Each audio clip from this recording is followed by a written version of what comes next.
Well, today the big news about the second quarter GDP being at 9.9%. So technically, two straight quarters of downward economic productivity, which technically is a recession, but because of the way that the job market currently is, the Biden administration and others saying that it's not a recession. Yeah, and the chatter out there is that the White House is redefining what it means to be in a recession.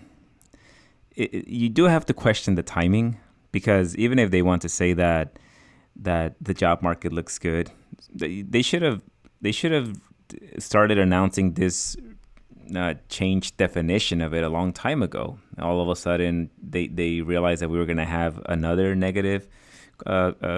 quarter with negative GDP. All of a sudden, they start saying, "No, technically, that's not a recession. We're not in a recession yet." And by the way, what do they think is going to happen for the next quarter? Interest rates just went up yesterday, which means that things are going to slow down even more. So they're just delaying the inevitable, going into a recession. But not really surprised either that they decided to go in there and now make it ambiguous as to, or I suppose you could have always made that case, but you're right. So it's never been made before. It was generally agreed 2 quarters of negative GDP recession, but now they're trying to make it ambiguous. Uh, and if you follow the economy, you know that the way that they measure inflation also changed from how they used to measure it back in the 80s. So I'm not totally surprised that when it's politically convenient, they just go in there and start changing the messaging around something to make it ambiguous now. How was the definition changed or what? For an inflation, Yeah. they did a number of things like hedonics in general, saying that because the products that you're buying, even though they're more expensive, they offer you a lot more. For example, in the 1980s, uh, you couldn't buy an iPhone. So even though you're paying, say, $1,000 for an iPhone, for an electronic, you're getting so much out of it because it's like a computer, a handheld computer. And so technology has given you back so much that you have to factor that into how much you're paying for it. And then the other things are like substitution, where it says, well, second, if you went out there and you purchased meat and or steak, right? And let's say steak goes from, I don't know what steak, like $10 a pound, $12 a pound. Let's say it goes Depends to what like eight. carniceria you go to. Well, I'm talking about. I'm not talking about carne asada. Like, I think if you get carne asada, it's like $9 a pound or 10. But let's just say that steak all of a sudden is $18 a pound. What they say is, well, because there's so many options, you're not going to. If you can't afford the steak, you can then just buy chicken or maybe turkey, and it'll be less expensive, and you'll end up getting it for like $7 a pound. And so technically, you didn't suffer from inflation because you were able to substitute. So that's one of the other adjustments that they made. And so if there, I think there's a website that measures what inflation would actually be like if it was measured using the the methodology that they used in the 80s, and they come up with this figure of like 19 or closer to 20% inflation. So yeah, so they've changed the definition of it, and obviously they remove, they have like the core CPI and just the regular inflation, but I believe core CPI they remove food and energy because they say those prices fluctuate a lot. So you remove that, and then now you have a basket of goods, and this basket of goods is supposed to determine what the inflation rate is. But they don't take into account health insurance. They don't take into account housing, medical bills. So how accurate it really is this inflation measurement that they're giving us, right? So anyway, they've messed with the definition. I'm not sure how many times since the 80s, but it's not the same. And so now here we are with GDP, technically 2 quarters of negative GDP, technically not a recession. I wonder what they're going to say after the next quarter, because again, the interest rates were just raised yesterday by 0.75, which means higher borrowing costs for businesses, which means like the housing market is going to slow down even further, less construction jobs. So eventually, you're going to get a whole bunch of layoffs or companies cutting back on hiring, etc. And they're already seeing that on that's already showing up on the data. So what's going to happen again in 3 months when they potentially get another negative GDP because everything is slowing down? I wonder what they'll do at that point. It's not even going to be time for the midterm. So I mean, this is all about the midterm. So we'll see. We'll see what plan they have up their sleeves at this point. Well, to your point, to your question earlier, why are they doing it? I think they're trying to soften the landing, right? They're try to keep the economy going, or at least change the perception of how the economy is going, hoping that by the time people vote, there is they don't perceive that there's a downturn happening, even if a lot of people already feel that that's the case. At the same time, I think that realizing that the economy is so complicated and is a global economy now, and the impact of COVID was real, right? So I know a lot of the original inflation pressure was because of of the disruptions in supply. I think you can make an argument that it's also there were a lot of because of the response and trying to make sure that the hurt wasn't as bad. The government did put a lot of money into the economy, and that's another reason why we have inflation. So I think now what they're trying to do is find that the right balance, and I think that's why the Inflation Reduction Act that was announced this week, I think one, they tried to raise money of corporations. Mm-hmm. Two, they tried to control drug prices, which is one of those prices that impact um, a lot of Americans, but particularly older adults who Yep. vote and who have, and a lot of them who are on fixed incomes. And then, but more importantly, I think they are trying to stimulate the transition and the purchase of not only electric cars, but also solar panels and things that I think those customers who have the money and who are in a position to buy are going to look to take advantage of that. So then that is going to have a stimulative effect But of more cars are going to be needed, more solar panels, more jobs are going to be created in that particular industry. yeah, but I'm wondering how exactly that helps with inflation because the government is spending money to try to reduce inflation, but the as you mentioned earlier, a big part of it was all the money that they spent during COVID, which made it directly to the hands of people, and then that led to higher inflation.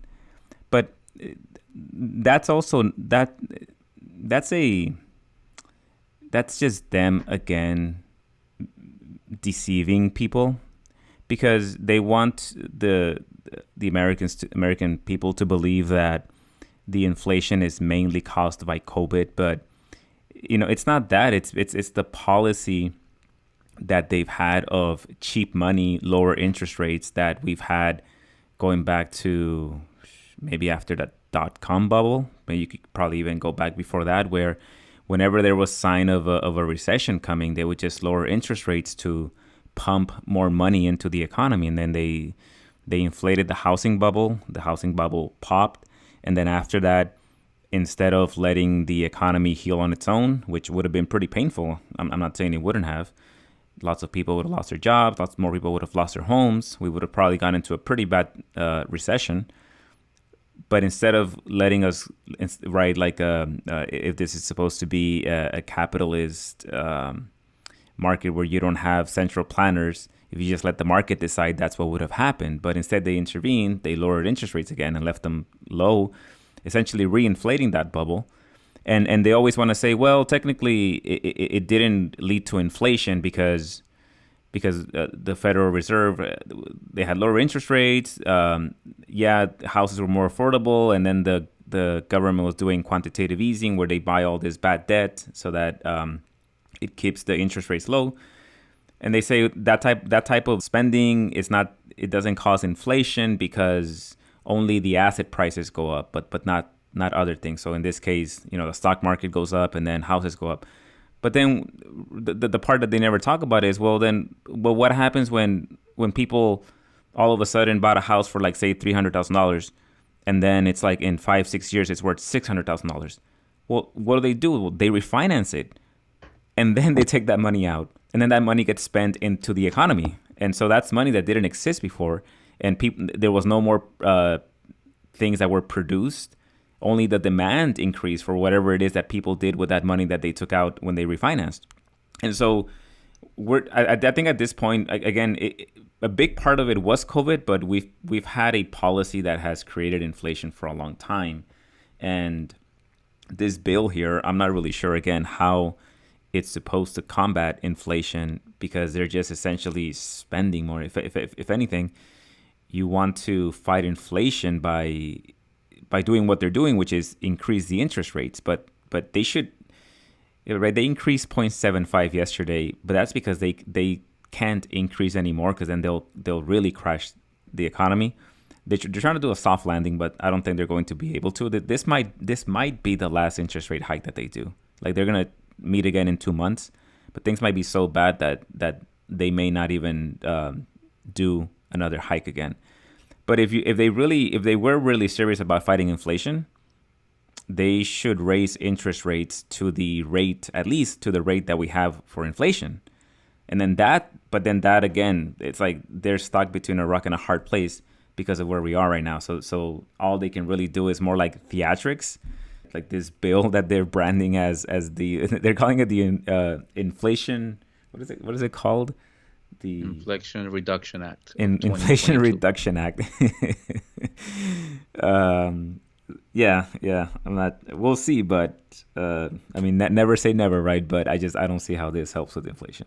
Yeah, I think that the medicine that you suggested would be too hard for the American public to take because of the reasons that you mentioned. So I think this is an effort to slow it down, but also uh, have some additional stimulus that advances through investments and energy investments and things like that, creating jobs, transitioning to sort of that newer economy.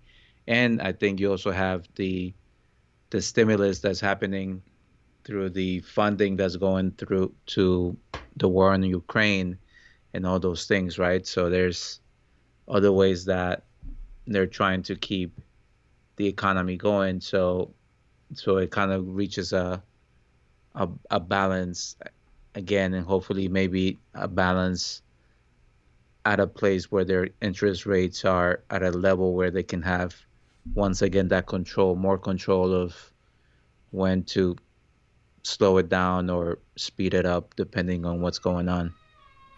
Yeah, and interesting that they finally got Joe Manchin to vote with them on something instead of blocking it. And then the other thing is, if they're going to raise taxes on corporations, that those corporations are just going to pass on those costs to people. So that would result in higher prices. True that, but I think also this brings the U.S. into compliance with, I think, trying to make sure that you don't have American companies going to other areas to try to get tax advantage. At least this is a way for them to at least capture some of the revenue that some of those companies have shielded in other parts of the world.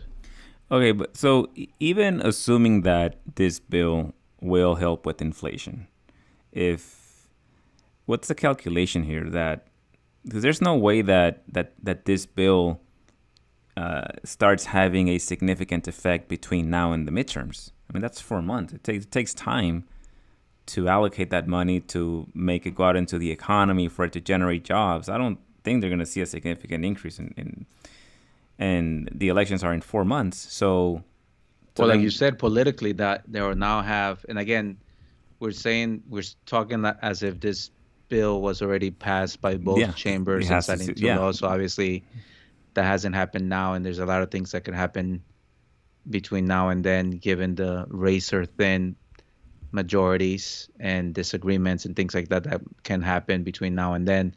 But I think that if it does ultimately get passed and signed into law, it will be something, it will be an accomplishment that at least they can be out there and go out there and promote and say that this is what we delivered for our constituents. So but please it'll reelect us again.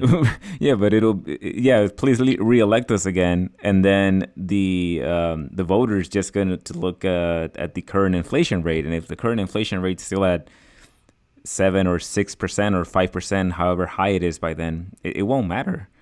The Republicans are going to have such an easy message here, and all they're going to say is that look at this inflation, look at this economy. These guys screwed it up, even though they played as big a part as the Democrats. This is nothing to do with Democrats or Republicans. It's more with the monetary and fiscal policy.